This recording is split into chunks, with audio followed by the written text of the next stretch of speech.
So I decided to make this video because I've had this car for about 2.5 years now, and the car itself has 55,000 kilometers, and I just wanted to make, tell you how the thing is going so far. So the car has 55,000 kilometers, which in miles is, just wanted to go over what have been the biggest issues with this car so far and what are my final thoughts on it after 2.5 years I've had it. The biggest issue has been the front sensors that would go off when they were wet or when it was raining, but I guess that's just not this car. That it has been I think a certain amount of models made from 2016 up to January 2019, because that's when they fixed my issue, was around January, March. Other than that, I've had some electric issues which the dealer couldn't figure out. What would happen is I would turn on my cruise control, adaptive cruise control, fixed at any speed, and the thing would just turn off, automatically deactivate. All these kinds of warnings would come up, like check ACC, lane departure inactive, and all kinds of things. And it would go away once you turn the car off and turn it back on. It would just basically reset and everything would be okay. It would keep working. And I've had it happen to me in different occasions. It's happened to me on regular roads. It's happened to me on the highway. It's happened inside a tunnel. It happened to me twice or 3 times inside the same tunnel. So at first I thought it was maybe lights that would, I don't know, send a strange impulse to the camera, call it whatever, and just make it go haywire. But then it happened in other occasions on other streets, so that's not the case.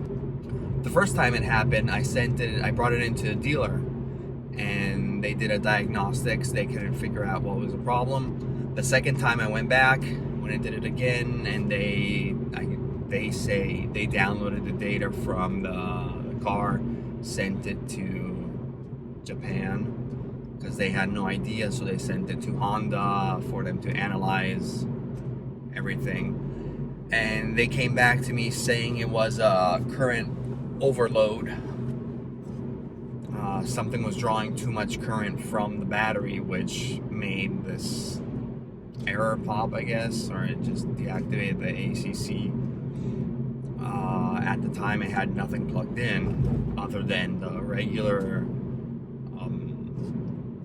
iPhone cable to use a CarPlay, but nothing that could draw that much current to actually send the battery and overdraw.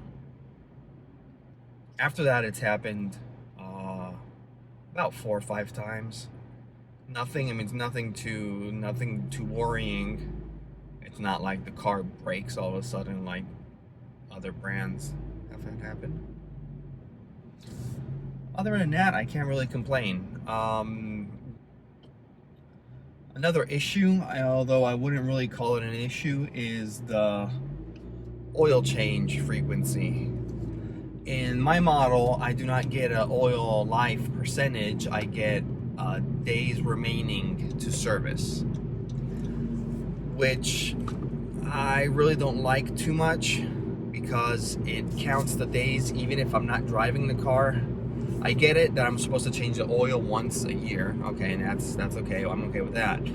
But if I changed my oil, say a month ago, and now it's telling me there are 9 days left on the life.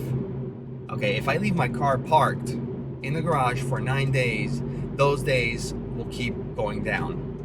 So even if I haven't driven the car and the oil is only 6-7 months old, or even 5 months old, those days will still keep counting down. Now I know more or less oil.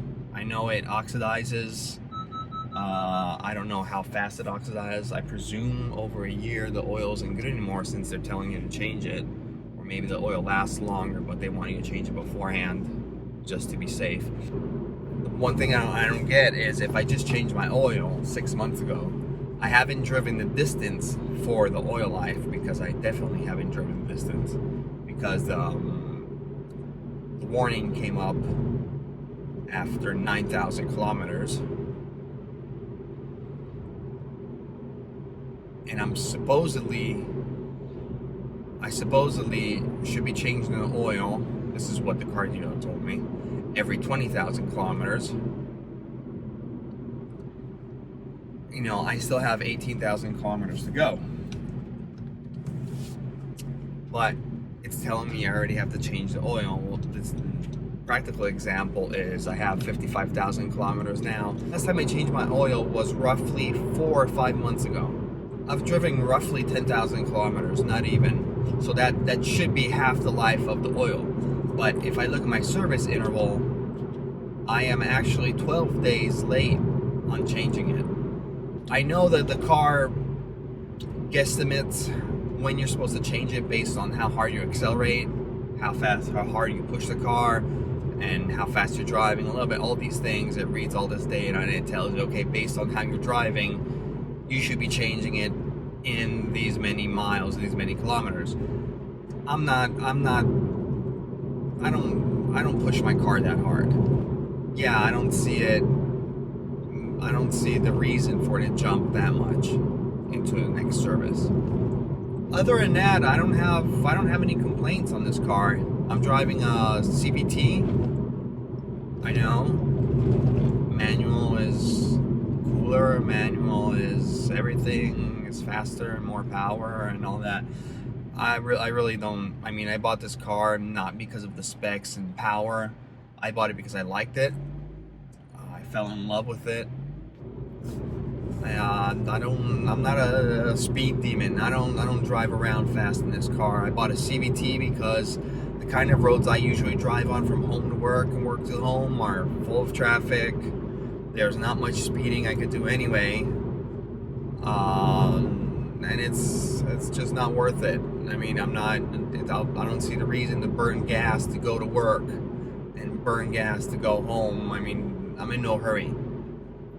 It's a 45-50 minute commute home to work both ways. I've seen it. Even if I speed, I'm just getting 2 minutes, 3 minutes out of it, tops.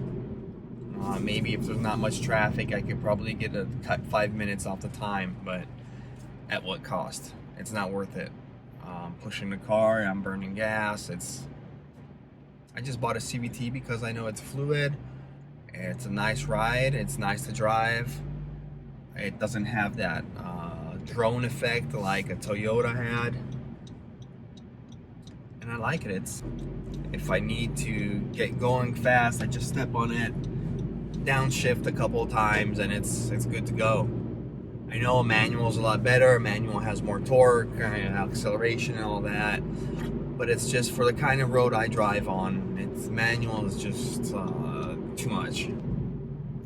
Another issue I ran into is with the radio.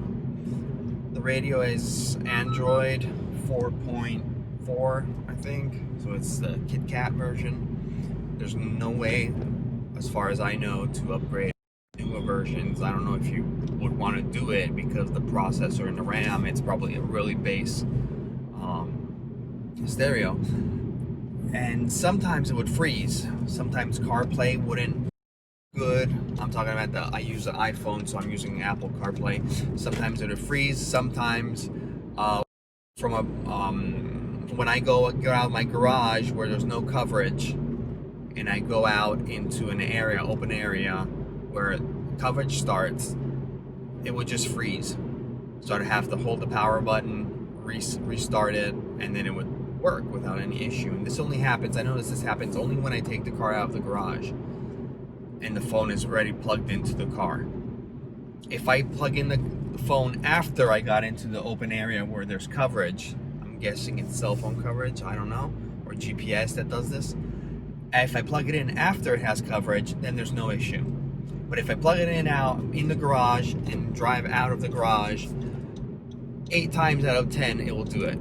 It'll just freeze and I have to restart the radio. It's a pain in the ass. I mean, now that I know it, that's the problem, I just plug it in once I'm out in the open and it's no big deal.